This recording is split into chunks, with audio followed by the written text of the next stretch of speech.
Model UN helped me get into college. I went to Yale University where I competed on Yale's Model UN team. And Model UN helped me get my first job out of college. I went to work on Wall Street for Goldman Sachs in 2008 at the global financial crisis. And Model UN is what led me to be an entrepreneur. And I would quit my job on Wall Street to co-found and start the company Best Delegate. With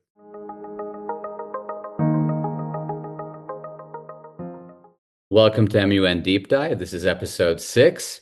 Today we have one of the goats of MUN, Ryan from Best Delegate. Can you please introduce yourself? I'm Ryan Villanueva. I'm the co-founder of Best Delegate Model United Nations. I've been involved in Model UN for over 20 years now. Wow. And can you tell us a little bit about, maybe not a little bit, a lot about how MUN has impacted your life? So I started doing Model UN as a high school freshman. Model UN for sure introduced me to global issues. It helped me develop my public speaking and leadership skills and helped me find my self-confidence as a teenager.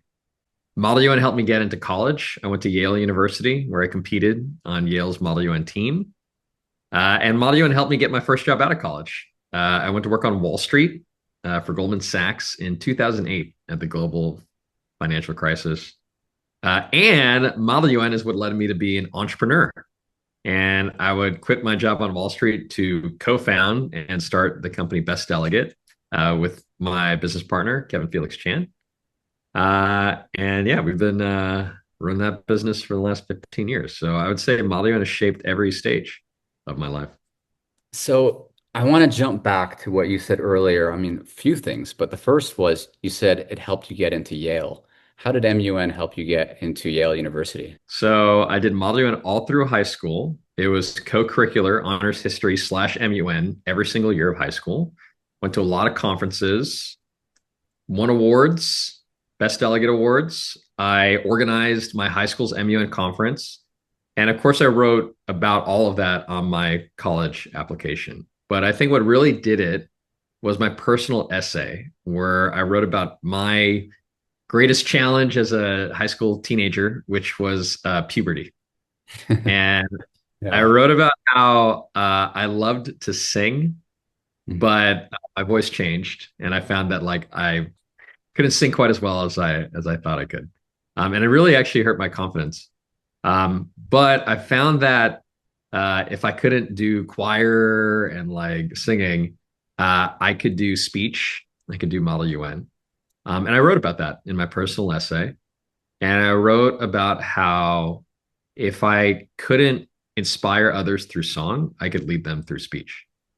And by the end of my high school career, I feel like I found my, it was like the ending line to my essay. And I think it really pulled everything together in my application. And I think it's what helped me get into Yale. And you mentioned how you were at Goldman Sachs, right? It's one of the most prestigious, workplaces of, not just finance, right, but period. There must have been something really special about MUN that you were willing to leave that world of finance and like just jump into entrepreneurship. So like what was that? Why MUN? And why leave at such a young stage of your career too? So in my senior year of college, I had started a blog about Model UN called bestdelegate.com. And I thought I was done with Model UN and that I was going to go off and work on Wall Street for Goldman. And I did graduate college, I did go to work, and yet I kept up the blog, right? And I kept thinking like, yeah, this is my passion. It's something I really like doing. And like, what if I could turn it into a business that would teach Model UN all over the world? What would that look like? But honestly, it was a pipe dream. It's just something like in the back of my head until I really linked up with KFC, and we had stayed friends. Right, we knew each other from high school. We did Model UN conferences together in college. We did a big Euro trip after college, and then we did a big vacation in Costa Rica.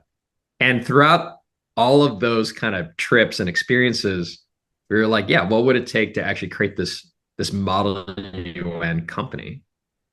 And I realized like on that vacation with him like, you know what? This is actually the best time in my life to take a risk. Like Mm. I was 24 years old at the time. I was not like no one was depending on me to support them, right? I could think about like what I wanted to do with my career, which honestly is a privilege. I'd saved up money, right, from working on Wall Street, so that was good. And I was like, look, I could keep going on finance. I could go to business school. I could do a lot of things with my life. But if I'm being honest with myself, the thing that I would love to just try is this idea that I've had since my senior year of college. And if I don't try it now, the bigger risk than taking this is the risk of regret and not doing this. And that's how I convinced myself. I was like, I got to do it. Otherwise, I'll kick myself, like for real. And yeah, that was like 2 years into my job at Goldman. And I decided like I was going to quit and give this a shot. And if it didn't work out, then yeah, I could go back to business school. I could do something else. And to my pleasant surprise, it worked out. That's really inspirational, man. Like to hear about that dream. And like I've known for Best Delegate now for what, 14, 15 years, basically since your guys' inception, but I've never heard of the original story. So Origin that's story. Yeah. yeah. So that is the origin story. And you guys get started. And what did you think like as you really started to expand, right? Like you guys kind of knew MUN based on your personal experience, right, in California, at Yale, different conferences. As you really started to spread out throughout the world, like what were new findings you found, especially in those earlier years, about the worldwide stage of MUN? That Model UN is quite a diverse activity, Mhm. number one. And diversity, not just like in experiences and backgrounds and like national and ethnic diversity, which it is, but there's a diversity of thinking, actually, and a diversity of pedagogy and like how teachers and educators look at this. And that it was also tied, I think, to culture. So in the United States, I think we value competition. Like there's a certain way that we value competition in the American context. And so educators took that to Model UN, Mhm. right? And so did college students, right, in this US context. And then we would go to Europe, which is more dominated by like the Hague International and Feynman. And the educators there, like I think, do have an appreciation for competition. It's just that they wanted to emphasize like the global citizenship elements of Model UN. And so they shaped a Model UN experience that would reflect that, right? And it's all possible because there's no like one single authority on Model UN. The Mhm. United Nations itself is not the like central organizer of all things Model UN. It's decentralized actually, which is what has led to this diversity of thinking, which is awesome. And that was kind of cool to realize and see. It also creates the challenge, which is, hey, if I'm just starting to learn Model UN, where do I get started? It's Mhm. kind of, I think before Best Delegate, it was kind of hard to pick like one place to just like start, right? And I think this is really important for KFC and me when we were, building Best Delegate globally was like this is really important, I think, as a community value, like the value of Model UN as a global community. And we're not here to try to like say like there is only one right way to do things. It's actually really to highlight what does make Model UN different and special Mhm. in different countries and continents and cultures. And just highlight that, right? And I think A, let people determine for themselves what approach they would like. And then B, I think start to surface what are the most common practices and the best practices, right? Mhm. Global. So yeah, I think I would say diversity of thought actually in Model UN globally. That's super interesting you mentioned that because yeah, the guest I just had is doing MUN now in Ecuador, but she was in Korea. So it was like, and even in Korea, we had kind of a split, right? As you said, because of the pedagogical difference, right, between those who even with awards, no awards. I like the way you phrased it though, that in theory, at least organically, places should be able to kind of land on some type of ROP and like, rules as Yeah. well as award systems that maybe best, you know, demonstrate their values as a school So and let as me let me expand on that, right? So you're familiar at the college level.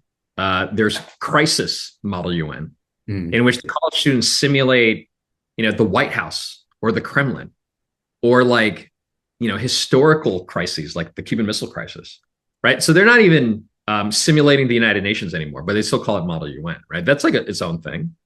If I go to the United Nations, right, like their view is that model UN should simulate the UN. And so they have their own procedures actually that they've advocated for like how to do that. And some conferences have adopted that, right? And then I've got the very opposite. There's an organization in Chicago, the Chicago International MUN, where they actually believe that like global politics is they have a more realism and realpolitik. They're like global politics is dominated by nation states, so we should be primarily simulating nation states and showing how the UN is actually like kind of tethered to the will of like the biggest nations, right? So and then on the other side, I've got Montessori, right? There's Montessori UN, which works with students as young as like third and the fourth grade. Right. And so they're like, they want to promote Montessori peace education, and they do that through Model UN. And then I've got like the YMCA Youth in Government, like in different states across the United States, where they're trying to promote democracy. They just want students to like, get comfortable with like democratic processes, like voting, right? And they use Model UN, the UN, as like a vehicle for teaching that alongside like model state legislature, right? So there's like all these different approaches. Everyone is calling it Model UN because it is some variation of role play and simulation of the United Nations. But even that, right, is getting kind of like challenged in different places. And yeah, I think it's what makes Model UN like a wonderful activity. It can make it challenging at times to understand differences, but I think it's what makes it a wonderful activity. Yeah, I love the word you used earlier, decentralized. It truly is, right? There is no, as you said, there's no official like MUN organization like FIFA. It's like, hey, you guys are going to do this, you guys are going to do this. Oh, we're going to give you permission. In some ways, it's exciting because it's a continually evolving sphere. And I think you brought up an interesting point that maybe I want to expand on a little bit is middle school and elementary school, because I feel like that's the next big part, right? And you kind of reminded me of what maybe something I failed to do in the past was I'd consistently try to get fourth and fifth graders to join like our middle school committees. But again, the pedagogy and how they learn, right? How much maybe instruction they need versus also friction, right? You're able to create friction in high school level, and people can kind of take it like, it's fun, right? It's fun like at a crisis committee. Fourth, fifth graders are going to take it very personally if they're in a crisis committee and something bad happens. So what do you see as sort of the ideological model now that we see many more middle school conferences and elementaries starting to slowly increase? So I think for sure for educators, right, they would be familiar with like scaffolding, right, up and down, like the domain, right, of knowledge and skill that we want to see in Model UN, right? And if I'm going down from like high school to middle school and then definitely elementary, probably the most common strategy I see for just making it accessible, right, is topic selection, actually, right? So to what you said about friction and conflict, right? If you choose like a peace and security topic that is going to be more controversial, like nuanced, multi-sided, right? So pick like Israel, Palestine, pick like, nuclear security and disarmament, right? Global arms trade. It's just like, yeah, you are setting up a simulation that's going to be about like debating very hard and different sides, right? And like, I think as an educator, right, you want your students to appreciate the nuance behind that and like why they're going to do that. And it's something that you're probably introducing in high school. And then at college, we like fully expect college students to just kind of manage, right? Then when you get to middle school, though, I think you really got to assess like the maturity of your students. It's like, is this going to work or not? And then definitely elementary school. In contrast, if you pick like a development topic, right, access to clean water and sanitation, for example, right? Gender equality, like that's super important, right? It's like you can pick a range of topics where there actually is like a global consensus around these things, right? And now it's getting students to just understand like, yeah, here's my country's like specific point of view on this, and more importantly, of my assigned country, how does this topic impact my assigned country, Mhm. right? And so I think at younger levels, it's like, you're just getting them to even understand, very young levels, right? Like the idea of like concepts outside of self, right? Like there's me, but I'm part of a community, which is part of an even larger, country, right? And just trying to understand that level of like organization. Um, and then you're just using the framework of Model UN to help them like explore that, right? You are representing a country, and then here is a topic that's like kind of easy to address. So yeah, but I think the most common strategy is actually around topic selection. It's Mm, just yeah, pick topics that are going to be appropriate for the age group, right, and accessible to them. And the corresponding challenge that will come with that actually is the research and the sources that are needed for that. So at high school and college level, right, we're teaching students how to research. So we want them to be able to access like primary sources. I think at middle school, obviously it depends on context, but then elementary school, I think as you get younger, there's a need to sort of like either find more age appropriate resources or start to prepare some of those resources so the students can just like engage like with it. makes Right. sense. Yeah. Um, and this could be it's like its own question, but I think AI tools actually make that easier than ever to do. Yeah. You read my mind. That was going to be my next question because I know you know more than me about the whole AI world. Well, How does I've this? seen you present on it though. I've seen you present on it, and my context now, right, is like I see AI in like business, right. So today, actually, right, like I don't operate Best Delegate anymore, right. I have a team in place that does that, led by our CEO, Laura Beth. So I'm on the board. I'm like the chair of the board of Best Delegate, and my full time role now is actually consulting for small businesses, small and medium sized businesses. And I do specialize in AI. So I help small businesses adopt AI, upskill their teams around AI. And I show them how to, use, yes, a chat GPT, but also other AI tools. And more importantly, some of the concepts and principles behind it. So prompting, Yeah. right? Context engineering. At some point, the more advanced I think business owners get to understanding agents and now like vibe coding, right? Like these are all going to be emerging tool sets and skill sets. But I was curious to learn from you, Nick, on terms of like AI in education and especially like primary and secondary education. Well, it's funny you bring that up because my position's almost the exact 180, and I was thinking like this is a real story. I was trying to type in a student's email address and I wrote the wrong one. And then these kids, they have their graduation year, right? And the Uh-huh. student's year is 2038. So I think it was some student in an elementary school. But so we have in our current system students who are graduating college in 2042. So in 2050, they are still like latter entry levels. So I guess to answer your question, I think we're definitely at a juncture. I think it's similar to the business world in the sense that people are still trying to figure it out. And I think in some ways it's more difficult in education just because those foundations aren't set yet. So like a dilemma I've thought about quite Yeah, often is sure. like with a first grader, for example, let's say, like AI gets to the point where it can do quite a bit more than it does now. What exactly are we teaching first graders, third graders, fifth graders, seventh graders? Like there should still be a continuum, but there are certain skill sets that I think are going to become obsolete.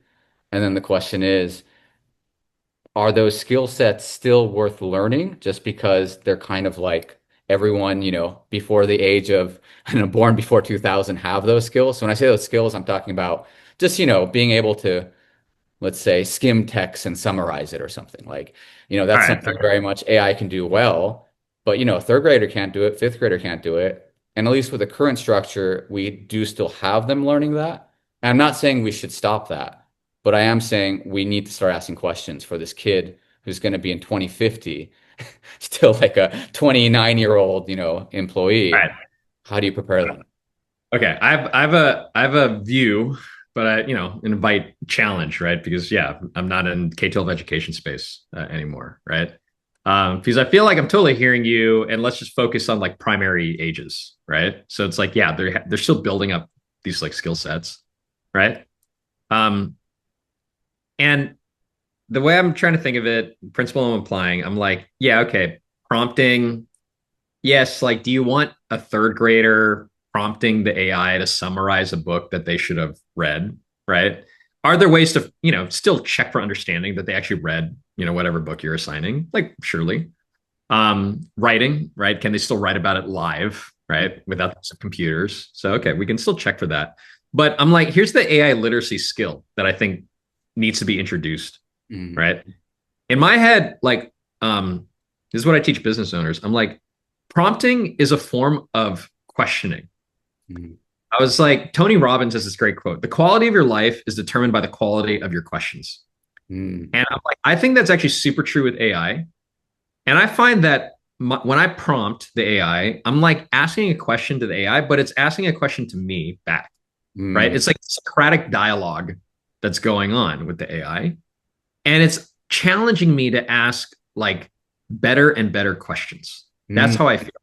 Right. And I think that's a human principle. Like part of, I think, what we're doing pedagogically, right, is teaching students like how to understand questions, right, but eventually like ask their own questions, right, and ask them in like, better and better ways. And I think, right, at primary ages, like, yeah, they're obviously asking questions about the world. And I don't know, I think there's like some positive thing there around like helping them like shape their questions. And putting it through like an AI model, right, to help accelerate that process. So there's something about like the quality of your questions, I think, as young as primary ages. And I think that's something that, we can educate. That's super Socrates like. I love it. Yeah. Just asking questions, right? And asking questions. And wow. Yeah. So, I mean, like if we kind of roll it back to the MUN bit, here's an interesting question for you is I've tried like computers before, allowing students to have computers, especially in crisis committees. It's just faster. Yeah, But totally. then you also get, you face the problem of lack of, what's the word? Concentration or lack of attention.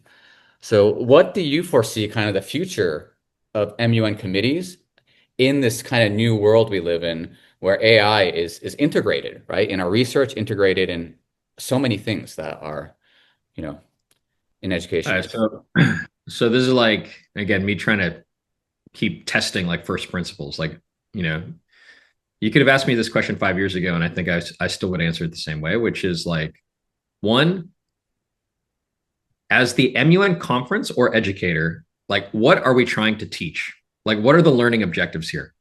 Right. And then today, relevant to AI, but also computers, right? This has been a debate for like a long time within MUN educators. It's like, what are you trying to teach them? Like, are we actually trying to teach them, I don't know, like AI literacy or like practical, business like skills, as part of doing Model UN? If so, then like, all right, there needs to be a policy around the use of computers and AI, right, for it. Versus like maybe it's the opposite, right? For some other conferences or educators, right? They want to like not let the students use AI as a crutch, right? And they want to see the students, I mean, yes, genuinely think critically, but also struggle like with their thinking. And in that case, they'll probably need to set a corresponding policy, which is probably banning the use of any electronics, right, while in committee. So not even your phones. Otherwise, you can still use AI on the phones, right? So I think, from first principles, it's like, what is the pedagogical design of this MUN experience that we're trying to create for students? Whether you're a teacher or a college student or high school student putting on this conference, like, what are we just trying to teach, right? And then I think, once we answer that question, it'll lend itself to the policy, right? And then how to implement it in conferences, right?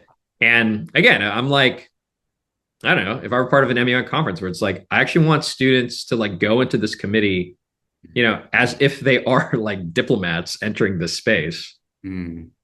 Right. And I'm like, all right, well, I don't know. I haven't been to the UN in a while, but I'm going to guess that diplomats, are probably bringing their laptops like into the rooms. Like I've been in UN committees where you can literally see like, you got the person on the dais like speaking, but he's got a team.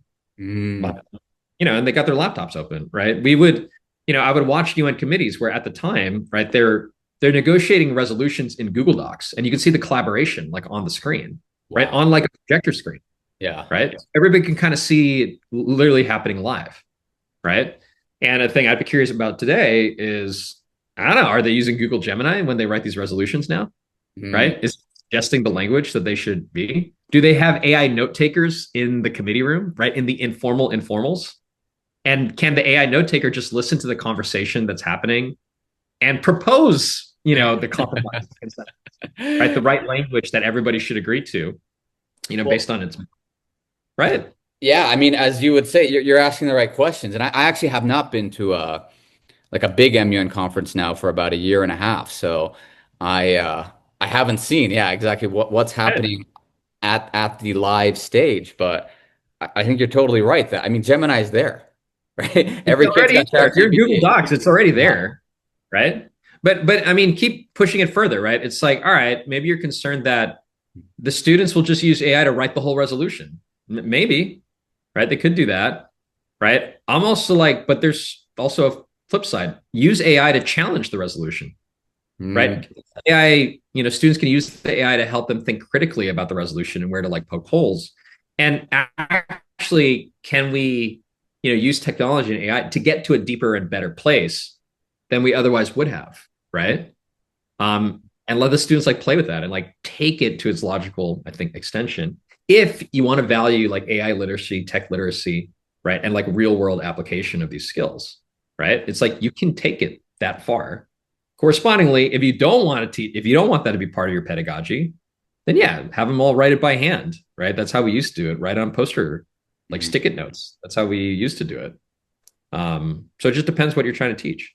Well, I want to wrap this up with just kind of thanking you, man, for being part of this podcast. You've been, again, I really believe you and KFC are the, goats for bringing the MUN scene globally, right? And also, as you said, kind of like in a decentralized MUN world, it was kind of one of the few consistent aspects of MUN, right? Everyone knew, oh, Best Delegate, oh yeah, yeah, we use their website, blah blah blah. So thank you so much for being part of this episode 6. It's great talking to you about everything from AI to the origin story of Best Delegate. I appreciate that, Nick. Thank you for reaching out. It was wonderful like meeting you all those years ago and to see you go right to different schools, countries, and MUN programs and bring your passion for Model UN globally. Is honestly, and I'm inspired by you, and I appreciate you sharing your story on social media so I could follow it. And just thank you. Thanks for reaching out. Thank you so much, Ryan. And this concludes episode 6.